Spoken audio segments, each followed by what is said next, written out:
정두원, 서가번의 직설. 네, 폭설을 뚫고 오신 두 분입니다. 정두원 전 의원 오셨고요. 네, 오십시오. 안녕하세요. 서가번 전 의원 오셨습니다. 안녕하십니까, 서가번입니다. 어떻게 오시는데 고생 안 하셨어요?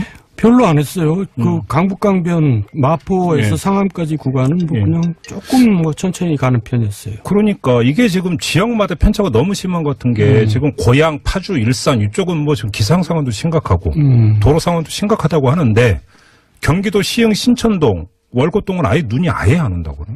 그러니까 우리나라가 되게 큰 나라인가 봐요. 그러니까요. 이제는 그래도 눈이 시작을 했습니다. 빨리 세요. 그나마 다행인 게 내일 날씨가 되게 푸근하다고 하니까 이 그러니까 내린 눈이 빨리 녹아야 되는데 조금 그거는 좀 더 푹했으면 좋겠습니다. 자, 아무튼 뭐 저희 기상 상황, 도로 상황은 계속 중간중간에 전해드리도록 하고요. 또 이 화끈하게 한번 또 정치 상황 진단을 해봐야 되는데요. 하늘에서는 눈폭탄이 떨어졌고 국민의당에는 통합폭탄이 떨어졌는데 어떻게 될 것 같습니까? 서가번 의원님 어떻게 전망하세요? 오늘 이제 의총에서 뭐 격렬하게 토론할 거라고 이렇게 예고가 됐었는데 안철수 대표가 참석을 하지 않고 그냥 그 전에 직전에 네. 이 그 통합 하겠다, 전당원 투표로 하겠다라고 통합 선언을 한 거나 다름없지 않습니까? 네. 그러면서 그냥 뭐 거의 뭐 동물농장처럼 난리가 났는데 지금 이게 뭐 그 막말까지 다 오가면서 예. 이런 상황인데 좀 다들 의아해하는 것 같아요. 저희가 2부에서 그 비서실장 맡고 있는 송기석 의원하고 인터뷰를 했는데 이게 지금 전당원 투표로 합당 결의를 하면 이게 지금 당원 위반 아니냐, 전당대회에서 해야 되는데 이런 지적이 있었잖아요. 그러니까 먼저 이야기를 하던데 전당대회 할 거다. 그러니까 전당원 투표에서 통합할 건지 말 건지, 추진할 건지 말 건지는 의견 묻고 추진하자고 하면 그게 더 많이 나오면 그 다음에 전당대회 소집하겠다 이렇게 이야기를 하더라고요. 그러니까 2단계로 가겠다는 이야기인데 그래서 제가 물어봤어요. 근데 전당대회에서 만약에 현장 투표했는데 부결 나오면 그때는 어떡하냐 그랬더니 별로 그거에 대해서는 대답이 없는 거 보니까 부결은 염두에 두고 있지 않은 것 같아요. 근데 이제 전당대회 자체가 성립되기 힘들어요. 왜요? 막 이제 거의 뭐 난장판이 벌어질 가능성이 많거든요. 뭐 또 그러니까 그 통합 반대하는 쪽에 막 열심히 당원들 또 옛날 야당 전당대회 유명하잖아요. 근데 이제 그 전에 뭔가 확실하게 정리를 전당원 투표로 해놓고 전당대회를 좀 무난하게 치르겠다는 생각 같은데 그 전에도 또 절차가 있어요. 당무회의에서 일단 당원 투표를 결정을 해야 되고, 그렇죠. 당원도 3분의 1이 참석을 해야 되거든요. 그러니까 이제 곳곳이 이렇게 이제 산이 많아요. 넘어야 할 산이. 그래서 그 여러 가지 과정 자체가 쉬워 보이지는 않는데 어쨌든. 그러니까. 뭐 안철수 어쨌든 승부수를 던졌네요. 네.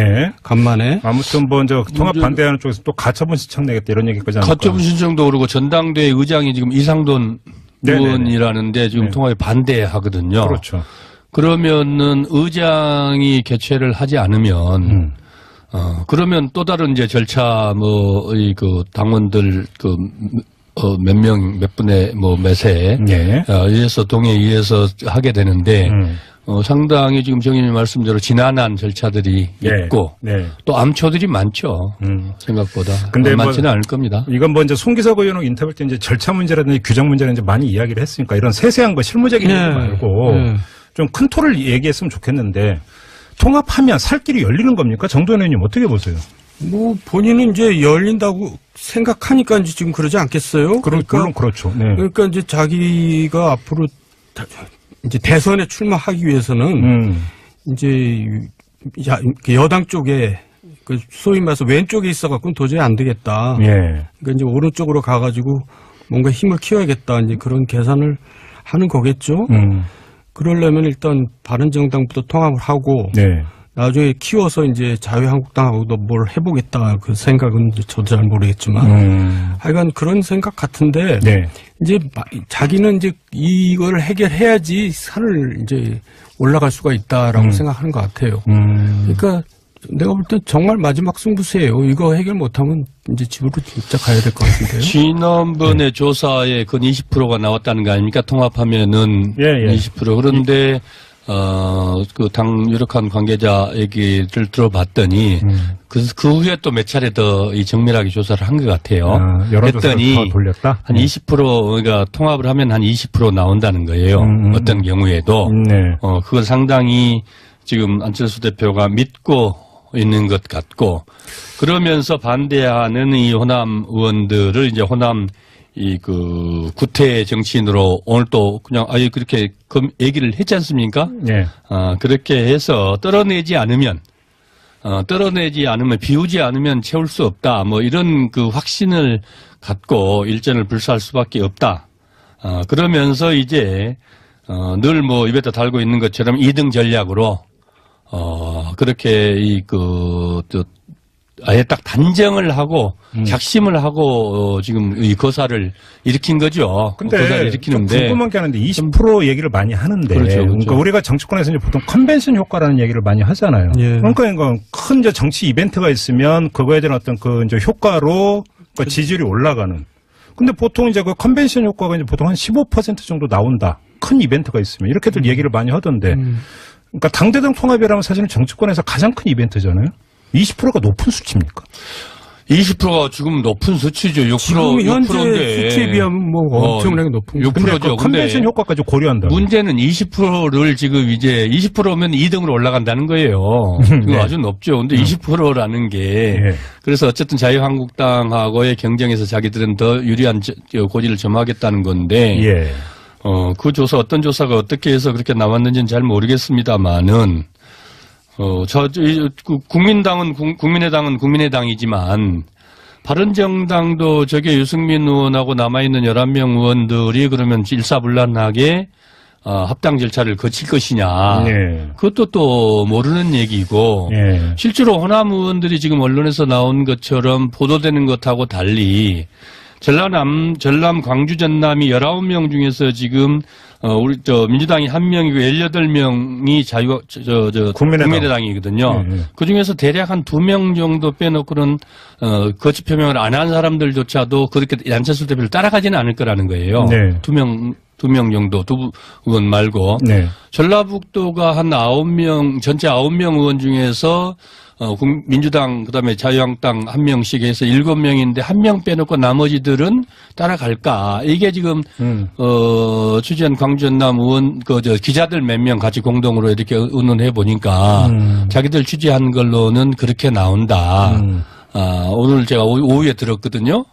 실제로 생각보다 그러면은 전체 22명의 지역구 의원들이 안철수 대표하고 같이 안 할 수도 있거든요. 그러면 원내대표 교섭단체를 꾸릴 수가 있어요. 잠깐만, 그 문제는 좀 이따 한번 여쭤볼게요. 제가 한번 안철수 대표의 입장에서 이런 질문을 드려볼게요. 그러니까 옳고 그르고 색깔이 뭐냐 이런 문제를 떠나서 내년에 지방선거가 있어요.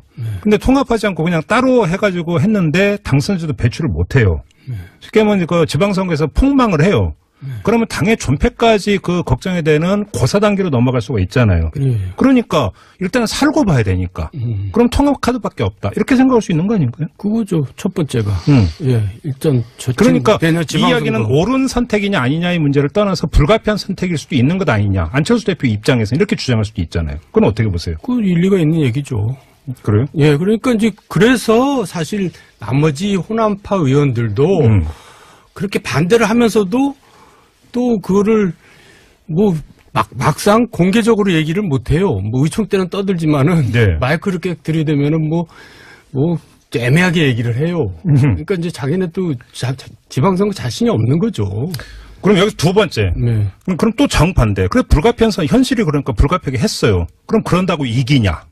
라는 또 다른 현실 문제가 닥치는 거죠. 이제 그건 있을 수 있죠. 그러니까 지금 계속 민주당이 타겟이 아니고 자유한국당이 타겟이거든요. 바로 그거죠. 그러니까, 어차피 다 이길 수는 없는 거 아니겠습니까? 승리를 할 수 없으니 전략적으로 몇 개만 자기들은 이기면 된다. 자유한국당을 이기면 된다. 특히 이제 수도권 쪽 아니겠습니까? 그러면은 지난번에 총선에서도 자유한국당하고 새누리당하고 경쟁해서 3자 구도로 치러서 경쟁에서 조금 몇 군데 이겼거든요. 그러니까 지금 이제 이 중도의 이 외연을 넓힌다는 거 아니겠습니까? 안철수, 유승민 그 두 분의 전략이 그렇게 해서 승부를 하는 것이 현재 국민의당을 가지고 지자체를 임하는 것보다는 그래도 좀 더 이 나은 전쟁을 할 수 있다. 승부를 할 수 있다. 이렇게 보는 것 같아요. 결국은 이제 무슨 얘기냐면 2등 싸움인데 그 2등 싸움이라고 하는 게 좀 그 더불어민주당의 상대적 약세 지역에서는 2등 싸움이라는 게 결국은 당선자를 배출하는 1등 싸움으로 갈 수도 있다. 이런 계산인 그렇죠. 거잖아요. 간단히 그럴 얘기하면. 수도 있고 또 이제 선거연대를 자유한국당하고도 할 수 있어요. 더 크게 보면은. 아, 그래요? 그러니까 수도권에서 예를 들어서 서울, 안철수, 예. 인천, 유정복, 예. 경기 남경필 예. 이런 식으로 하면 싸움을 해볼만 하죠. 선거연합이 자유한국당 오고 한다고요? 아니 더 크게 보면 그렇게 갈 수. 그래서 지금 이제 호남 의원들이 그 격렬하게 반대를 하는 거죠. 알겠습니다. 아까 이제 그 서가번 의원이 말씀하시던 거를 제가 중간에 그런데 그걸 좀 다시 이야기를 할 텐데, 자, 만약에 전당대회까지 해서 합당 결의가 이루어졌습니다. 그러면 호남권 의원들, 그러니까 첫 번째 질문 나오는 겁니까? 그 다음에 두 번째 질문, 그러면 더불어민주당에서 받아줍니까? 답변 좀 해주세요. 서가번 의원님. 더불어민주당하고의 관계는 부차적인 거고요. 그 다음 단계고요. 호남권 의원들 결국 입장에서? 호남권 의원들을 중심으로 해서 원내교섭단체를 구성할 수 있느냐 없느냐가 관건. 독자적으로? 그렇죠. 탈당을 한 20명 다음에? 넘으면 되는 거니까요. 네. 그러면은 이 지자체 선거 이후에 총선 전에 이제 또다시 그 정치권이 분화될 수밖에 없거든요. 네. 다시 이합수산을 할 수밖에 없게 되는데 예. 그때를 바라보겠죠. 지금 정돈 의원이 말씀하신 대로 이 자유한국당과 선거연대든 무슨 어쨌든 조금이라도 이 친분 관계를 갖는 순간 전라도 출신의 의원들은 정치하기가 참 힘들어지는 거 아니겠습니까? 그렇기 때문에 지금 그 침몰하고 있는 이 이른바 언론에서 얘기하는 중도 쪽 의원들조차도 막상 통합이 되면은 안철수 대표 쪽을 통합당으로 이렇게 따라가기가 쉽지는 않을 거다. 아까 제가 말씀드렸던 근데 그 숫자가 20명이 넘더라는 거죠. 어차피 비례대표는 못 움직이는 거고. 한 분 한 분들한테 이렇게 의사를 물어본 바에 의하면. 그리고 또 돌아가기가 이렇게 쉽지 않은 게 민주당에 지금 당협위원장들 있잖아요. 이 사람들이 다 만만치 않은 사람들이거든요. 그렇죠. 거의 현역급이거든요. 네. 그러니까 그 자리를 비껴내려고 그러겠어요. 그러니까요. 그러니까 당에서도 그거 굉장히 난제입니다. 거기다 단체장, 그러니까 준비는 벌써 들어간 거 아닙니까? 민주당 인사들이? 그죠? 단체장, 이번 선거는 그렇죠. 이번 선거에 그렇게 큰 변동을 갖고 선거를 치르고. 그러니까 호남권 의원들의 시나리오는 만약에 그 합당으로 간다면 나와가지고 별도의 원내 교섭단체를 구성한다. 진짜로 구성만 할 수 있다면 그렇죠. 정치적 값어치를 올리는 데는 그 지름길이긴 하죠. 개별 입당은 그분들도 자존심이 있기 때문에 당장 만만치를 않아요.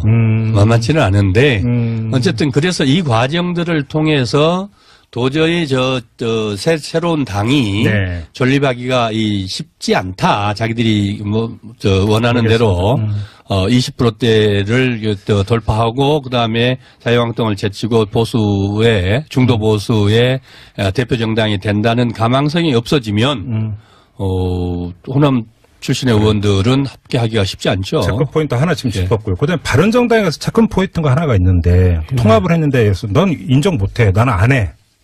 여기 그러니까 바른정당은 그런 가능성이 있지 않습니까? 두 가지 가능성이 있는데 한 너댓 명 자유한국당으로 가고 싶은데 아직 안 움직이고 있는 너댓 명의 의원이 있다라고 하는데 이들의 동태도 그러면 궁금해지는 거고. 지금 김성태 의원을 비롯해서 여러 사람들이 꼬시고 있을걸요.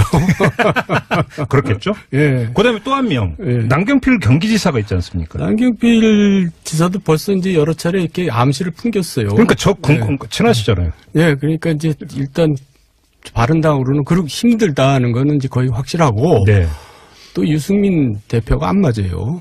남경필 대표하고 맞는 사람이 별로 없지만은 특히 안 맞죠. 그러니까 제가 보기에도 원희룡 지사도 바른당으로 제주도에서 이른바 3번으로 선거를 치르고 싶을까요? 그러면 그 남경필 경기지사나 원희룡 제주지사가 그냥 나 돌아갈래. 자유한국당으로 이렇게 갈 가능성이 있다라는 말씀이십니까? 근데 또 홍준표 대표는 남경필이 절대 안 된다. 또 원희룡은 괜찮고. 왜 남경필 지사면 콕 집어서 절대 안 된다고 그러는데? 사감이 옛날부터 있는 거예요. 무슨 사감? 그러니까 이제 소장 개혁파들한테 별로 감정이 안 좋아요. 그때 당대표 쫓겨나고 그럴 때도 이제 소장 개혁파들이 역할을 그랬거든요. 이른바 남원정 뭐 하는 그 소장파들한테. 그다음에 가장 잠재적 라이벌이죠. 경기도지사가 되는 순간. 그렇죠. 그다음에는 이제 다음에 대권 이 도전을 해야 되는데 남경필이 경기도지사 2 재선이 되는 순간 홍준표 리더십은 대통령 후보로서의 이 값어치는 안 봐도 된다. 야, 그렇구나. 역시 정치는 인간이 하는 것이기 때문에 감정이 작동이 된다라는. 보세요. 거죠? 유해 최고 그냥 윤리 심판에 예부한 거 보세요. 홍준표 본인을 좀 비난했다고 해서. 이 합당권 하나만 더 여쭤보고 지금 자유한국당 잠깐 짚어보죠. 그러니까 앞서 송기석 의원하고 인터뷰할 때 제가 그 질문을 했어요. 손학규 고문이 이제 귀국을 하는데 역할이 어떻게 되느냐. 혹시 만약에 합당으로 가더라도 안철수 대표는 자기는 대표 안 맡겠다고 오늘 선언을 했으니까. 그럼 사실 유승민 대표가 또 맡는 것도 모양새가 안 좋은 것 같고 제3의 인물이 될 가능성이 있는데 그래서 손학규 고문이 통합신당의 당대표를 맡는 가능성이 있느냐 했더니 가능성이 있다고 언급을 하던데 이건 어떻게 전망을 하세요? 근데 제가 생각할 때 손학규라는 분은 언론에서 과잉 대접을 받아요. 국민들은 손학규라는 분을 잘 모르거든요. 근데 그분이 항상 그 패턴이 있는 게 개봉 박두 때까지는 상당히 주목을 받잖아요. 근데 이제 문제는 무대 위에 올라갔을 때는 얘기가 좀 달라지지만. 근데 뭐 손학규 왜 그런지 모르겠어요. 지난번에 이른바 안철수 현상의 주인공들이 2030 세대로 보면 2030 세대고. 네. 그 다음에 진영으로 보면 중도 진영의 대안을 찾는 이런 사람들이고, 그 다음에 지역별로 보면 호남이거든요. 네. 그런 측면에서 안철수, 유승민을 대신해서 당을, 새롭게, 출범시키는 당대표로, 네. 언뜻 보면 손학규 대표가, 괜찮을 수도 있지만, 안철수 대표의 입장에서 보면은 그게 새로 안철수가 원하는, 안철수가 꾸리고자 하는 당의 네. 모습일까. 네. 국회의원 지금 국회의원과 호남을 버리고, 새롭게 이건 100% 안철수 개인의 정치를 위해서 지금 대권을 위해서, 당을 새롭게, 만들어 보겠다는 건데, 그러면 어쨌든 그래도 여전히 2030이 지지지 중에서 가장 높은 편에 들어가는데 예. 손 대표가 과연 거기에 들어갈까? 어쩔 수 없이 찾다 안 되면 어쩔지 모르겠지만 그렇지 않으면 쉬운 선택지는 아닐걸요. 첫 번째 시나리오는 합당을 하면서 전혀 의회의 외부 인사를 영입을 해서 그렇죠. 간판으로 내세우는 게 이게 좀 상징 효과가 제일 있다고 봐야 돼요. 상징적으로 그런 그렇죠. 효과가 있지. 근데 그런 예. 인물이 있느냐가 문제겠죠. 그러니까요.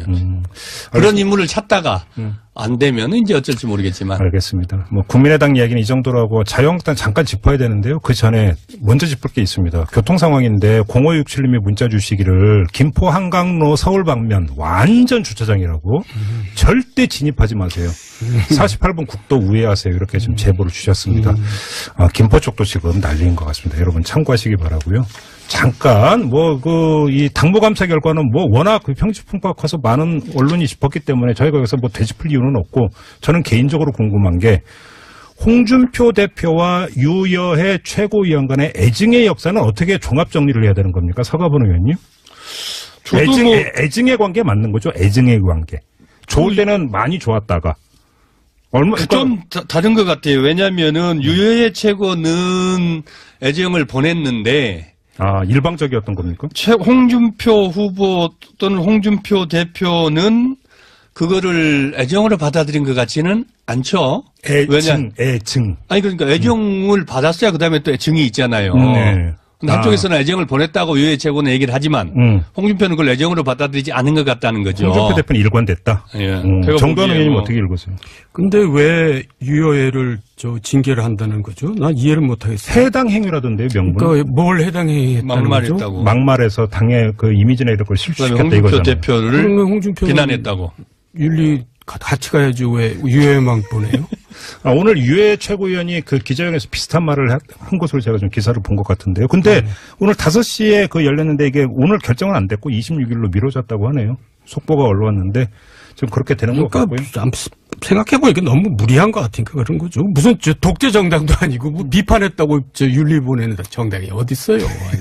그것도 지금 여야에 뭐 그분을 뭐 감싸는 건 아니고 여야의 최고는 당원이 뽑은 최고위원이에요. 선출직 최고위원이거든요. 네. 그거를 당대표를 당무감사 걸려서 지구당위원장 잃게 된 최고위원을 그런 예도 드뭅니다. 정당상 드문데, 그거는 뭐 혁신이라고 보고, 뭐 그럴 수 있죠. 그랬는데, 그렇다고 해서 그걸 비난하고, 대표를 비난한, 좀 격렬하게 비난한 것을 당무위에 넣는 것은, 이거는 정말 이 사당인지 아니면 그러니까 진짜 개인 회사인지 지금 재미있는 현상이 쉽지 않은 뭐 일을 친박의 당 이런 얘기 많이 했지만 그럼요. 급속하게 홍준표 대표 1인 체제의 당으로 급속히 재편되고 있는 것 같은데 근데 여기서 됐다라고 단정적으로 이야기하기 힘든 게 마지막으로 이 질문을 드리겠는데 내일 모레입니다. 대법원의 상고심 판결이 지금 기다리고 있습니다. 홍준표 대표에 대한. 그러니까 경우의 수는 두 가지밖에 없잖아요. 그러니까 2심에서 무죄 판결을 내는 걸 확정을 해주거나 유죄 취지로 파기환송을 하거나 둘 중에 하나잖아요. 이거에 따라서 홍준표 대표의 운명은 완전히 갈리는 거 아닙니까? 어떻게 봐야 되는 겁니까? 그러니까 이제 유죄가 나오면은 뭐 얘기할 것도 없죠. 그렇지만 정부 여당으로서는 타격이 크겠죠. 홍준표가 없어지면. 아 잠깐만요.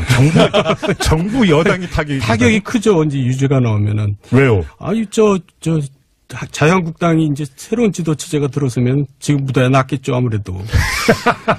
그러니까 이보다 더 나쁠 수는 없다 이겁니까? 홍준표 체제가? 그렇죠. 여기까지죠. 그 대신에 이제 무죄가 나오면 탄력은 받겠죠. 근데 재밌는 건 뭐냐면 대법원 판결 날짜가 나왔을 때 이미 판결은 나온 겁니다. 지금 그렇죠. 우리만 모르지. 그렇죠. 네, 판결문은 써 있어요. 그렇죠. 네. 실제로 자유한국당이 법조 쪽은 좀 세거든요. 네. 그리고 좀 엉뚱하게 이거는 좀 그렇긴 합니다만은 우리가 국민들이 보기에 이 납득하기 어려운 결정들이 종종 나와요. 자유한국당 쪽에서는. 네. 그래서 지금 주심 대법관이 꽤 보수적 판결을 한 분이라고 알려져 있는데 이게 전원 합의체가 아니라 소부에서 판결을 일단은 그래도 주심이 중요하지 않습니까? 네. 그랬는데 어느 정도 지금 낙관을 하고 있는 거 아닌가. 자유한국당에서?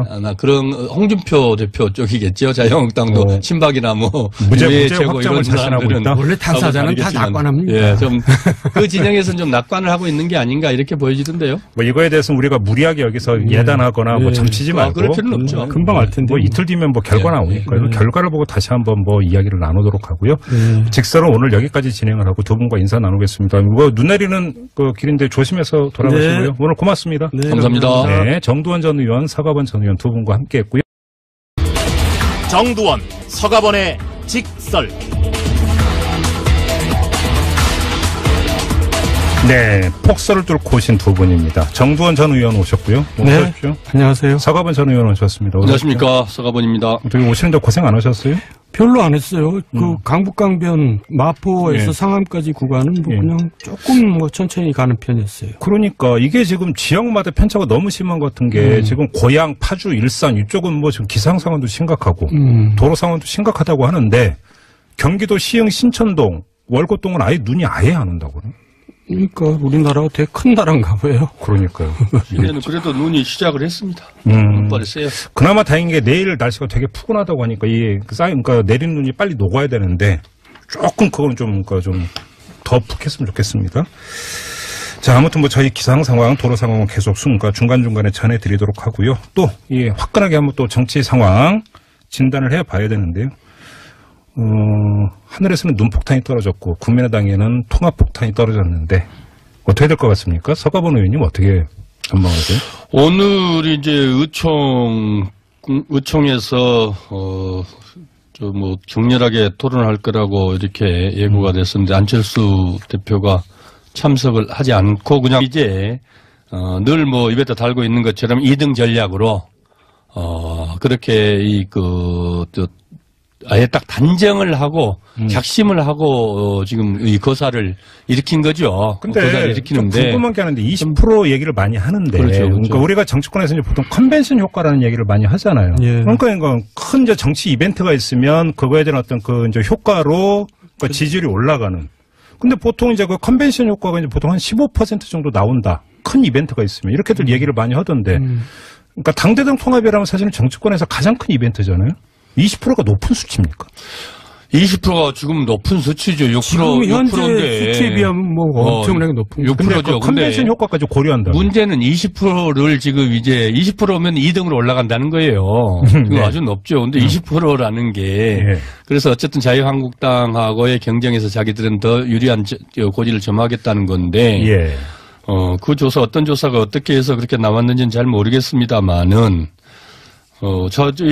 국민의당은 국민의당이지만 바른정당도 저게 유승민 의원하고 남아있는 11명 의원들이 그러면 일사불란하게 합당 절차를 거칠 것이냐. 네. 그것도 또 모르는 얘기고 네. 실제로 호남 의원들이 지금 언론에서 나온 것처럼 여당 쪽에 그 소위 말해서 왼쪽에 있어갖고는 도저히 안 되겠다. 예. 그러니까 이제 오른쪽으로 가가지고 뭔가 힘을 키워야겠다. 이제 그런 계산을 하는 거겠죠. 그러려면 일단 바른정당부터 통합을 하고 네. 나중에 키워서 이제 자유한국당하고도 뭘 해보겠다. 그 생각은 저도 잘 모르겠지만 하여간 그런 생각 같은데 네. 이제 자기는 이제 이걸 해결해야지 산을 이제 올라갈 수가 있다라고 생각하는 것 같아요. 그러니까 내가 볼 때 정말 마지막 승부수예요. 이거 해결 못하면 이제 집으로 진짜 가야 될 것 같은데요. 지난번에 조사에 그 20%가 나왔다는 거 아닙니까? 통합하면은 예. 20%. 그런데 그 당 유력한 관계자 얘기를 들어봤더니 그 후에 또 몇 차례 더 이 정밀하게 조사를 한 것 같아요. 여론조사를 더 돌렸다? 한 20%가 통합을 하면 한 20% 나온다는 거예요. 어떤 경우에도. 네. 그걸 상당히 지금 안철수 대표가 믿고 있는 것 같고 그러면서 반대하는 이 호남 의원들을 이제 호남 그 구태 정치인으로 오늘 또 그냥 아예 그렇게 얘기를 했지 않습니까? 네. 그렇게 해서 떨어내지 않으면 비우지 않으면 채울 수 없다. 뭐 이런 그 확신을 갖고 일전을 불사할 수밖에 없다. 그러면서 근데 그 전에도 또 절차가 있어요. 당무회의에서 일단 당원 투표를 결정을 해야 되고, 그렇죠. 당원도 3분의 1이 참석을 해야 되거든요. 그러니까 이제 곳곳이 이렇게 이제 산이 많아요. 예. 넘어야 할 산이. 예. 그래서 그 여러 가지 과정 자체가 쉬워 보이지는 않는데 어쨌든 그러니까. 뭐 안철수 어쨌든 승부수를 던졌네요. 네. 간만에. 아무튼 뭐 이제 통합 반대하는 쪽에서 또 가처분 신청 내겠다 이런 얘기까지 하니까. 가처분 신청도 그러고 전당대회 의장이 지금 이상돈 의원이라는데 지금 통합에 반대하거든요. 그렇죠. 그러면은 의장이 개최를 하지 않으면 그러면 또 다른 이제 절차 그 당원들 몇 명, 몇 분의 몇에 의해서 동의에 의해서 하게 되는데 상당히 지금 정의님 말씀대로 지난한 절차들이 있고 또 암초들이 많죠. 생각보다. 근데 많지는 않을 겁니다. 이건 뭐 이제 송기석 의원하고 인터뷰 때 이제 절차 문제라든지 규정 문제는 이제 많이 이야기를 했으니까 이런 세세한 거 실무적인 얘기 말고 좀 큰 틀을 얘기했으면 좋겠는데 통합하면 살 길이 열리는 겁니까? 정도현 의원님 어떻게 보세요? 뭐 본인은 이제 열린다고 생각하니까 이제 지금 그러지 않겠어요? 그러니까 물론 그렇죠. 네. 그러니까 이제 자기가 앞으로 이제 대선에 출마하기 위해서는 이제 그 전에 직전에 그 통합 하겠다 전당원 투표로 하겠다라고 통합 선언을 한 거나 다름없지 않습니까? 네. 그러면서 그냥 뭐 거의 뭐 동물농장처럼 난리가 났는데. 지금 이게 그 막말까지 다 오가면서 이런 상황인데 좀 다들 의아해하는 것 같아요. 저희가 2부에서 그 비서실장 맡고 있는 송기석 의원하고 인터뷰를 했는데 이게 지금 전당원 투표로 합당 결의를 하면 이게 지금 당원 위반 아니냐 전당대회에서 해야 되는데 이런 지적이 있었잖아요. 그러니까 먼저 이야기를 하던데 전당대회 할 거다. 그러니까 전당원 투표에서 통합할 건지 말 건지 추진할 건지 말 건지는 의견 묻고 추진하자고 하면 그게 더 많이 나오면 그 다음에 전당대회 소집하겠다 이렇게 이야기를 하더라고요. 그러니까 2단계로 가겠다는 이야기인데 그래서 제가 물어봤어요. 근데 전당대회에서 만약에 현장 투표했는데 부결 나오면 그때는 어떡하냐 그랬더니 별로 그거에 대해서는 대답이 없는 거 보니까 부결은 염두에 두고 있지 않은 것 같아요. 근데 이제 전당대회 자체가 성립되기 힘들어요.